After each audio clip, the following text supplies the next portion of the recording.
3 ദിവസത്തെ സന്ദർശനത്തിനായി French president Emmanuel Macron ഇന്ന് രാവിലെ ഇന്ത്യയിലേക്ക് എത്തിയിരിക്കുകയാണ്. ദേശീയ തലസ്ഥാനത്ത് നടക്കുന്ന AI ഇംപാക്ട് ഉച്ചകോടിയിൽ പങ്കെടുക്കുന്നതിനും മുംബൈയിൽ പ്രധാനമന്ത്രി നരേന്ദ്രമോദിയുമായി ഉഭയകക്ഷി ഉച്ചകോടി നടത്തുന്നതിനുമായാണ് അദ്ദേഹം എത്തിയത്.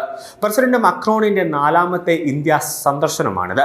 മുംബൈയിൽ ആദ്യത്തെ സന്ദർശനവും. മുംബൈ വിമാനത്താവളത്തിലെത്തിയ ഫ്രഞ്ച് നേതാവിന് മഹാരാഷ്ട്ര ഗവർണർ ആചാര്യ ദേവേന്ദ്ര, മുഖ്യമന്ത്രി ദേവേന്ദ്ര ഫട്നാവിസ് എന്നിവർ ഊഷ്മളമായ സ്വീകരണമാണ് നൽകിയിരിക്കുന്നത്. മുംബൈയിലെത്തിയ ഫ്രഞ്ച് പ്രസിഡന്റ് ഇമാനുവൽ മക്രോണിനും പ്രഥമ വനിത ബ്രിജിറ്റ് മക്രോണിനും വളരെ ഊഷ്മളമായ സ്വാഗതമാണ് നൽകിയിട്ടുള്ളത്. പ്രധാനമന്ത്രി നരേന്ദ്രമോദിയുടെ ക്ഷണപ്രകാരം ഫെബ്രുവരി 17 മുതൽ 19 വരെയാണ് മക്രോ ഇന്ത്യയിൽ ഔദ്യോഗികമായി സന്ദർശനം നടത്തുന്നത്. ഇന്ത്യ ആതിഥ്യം വഹിക്കുന്ന AI ഇംപാക്ട് സമ്മിറ്റിൽ പങ്കെടുക്കുന്നതിനും പ്രധാനമന്ത്രിയുമായി ഉഭയകക്ഷി ചർച്ചകൾ നടത്തുന്നതിനുമായാണ് അദ്ദേഹം ഇന്ത്യയിലെത്തിയത്. ഇന്ത്യയും ഫ്രാൻസും തമ്മിലുള്ള പങ്കാളിത്തത്തിലെ പുരോഗതി അദ്ദേഹം പ്രധാനമന്ത്രിക്കൊപ്പം വിലയിരുത്തും.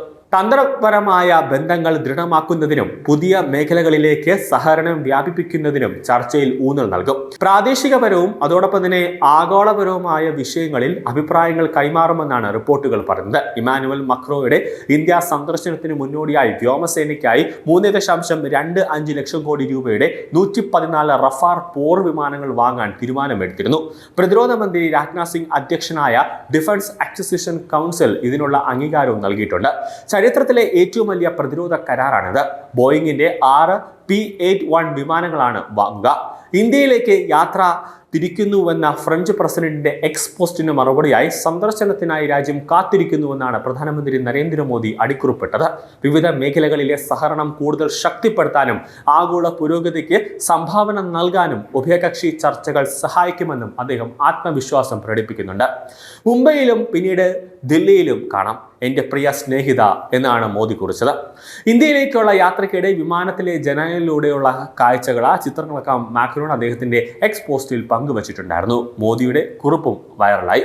വ്യാപാര കരാറും അതോടൊപ്പം തന്നെ സാമ്പത്തിക, വ്യവസായികം, സാംസ്കാരികം, ഡിജിറ്റൽ രംഗങ്ങളിലെ പ്രമുഖർ എന്നിവരോടൊപ്പം 3 ദിവസത്തെ സന്ദർശനവേളയിൽ ഇന്ത്യയും ഫ്രാൻസും തമ്മിലുള്ള ബന്ധം മെച്ചപ്പെടുത്താനുള്ള സന്നദ്ധത മക്രോൺ തന്റെ പോസ്റ്റിൽ പ്രകടിപ്പിച്ചിട്ടുണ്ട്. ഒരുമിച്ച് നമ്മുടെ സഹകരണം മുന്നോട്ട് കൊണ്ടുപോകും. നാളെ കാണാം എൻ്റെ പ്രിയ സ്നേഹിത എന്നാണ് മക്രോൺ കുറിച്ചത്.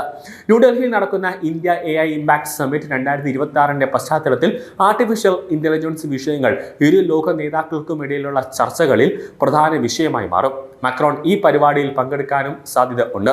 ഡസോൾട്ട് റാഫേൽ യുദ്ധവിമാനങ്ങളുടെ കോടിക്കണക്കിന് ഡോളർ ഇടപാട് ചർച്ചകളുടെ ഭാഗമാകുമെന്ന് നേരത്തെ തന്നെ റിപ്പോർട്ടുണ്ടായിരുന്നു. 3 ദിവസത്തെ സന്ദർശനത്തിനായി ഫ്രഞ്ച് പ്രസിഡന്റ് ഇമാനുവൽ മക്രോൺ ഇന്ന് രാവിലെ എത്തും എന്ന് ലോകരാജ്യങ്ങൾ എല്ലാം തന്നെ അറിഞ്ഞൊരു പ്രധാനപ്പെട്ട കാര്യമാണ്. എന്നാൽ ഇന്നലെ അർദ്ധരാത്രിയോടുകൂടിയാണ് ഇറാന്റെ 3 എണ്ണ കപ്പലുകൾ ഇന്ത്യൻ തുറമുഖത്തേക്ക് ഒരു സുരക്ഷാ ഭീതിയെല്ലാം സൃഷ്ടിച്ചുകൊണ്ട് നങ്കൂരമിട്ട് കറങ്ങിയത്. അത് ഈ മക്രോണെ ഏതെങ്കിലും തരത്തിൽ ആക്രമിക്കാനുള്ള ഒരു നീക്കം എന്തെങ്കിലും ഉണ്ടായിരുന്നോ എന്നൊരു സംശയമാണ് ഇപ്പോൾ ഉള്ളത്.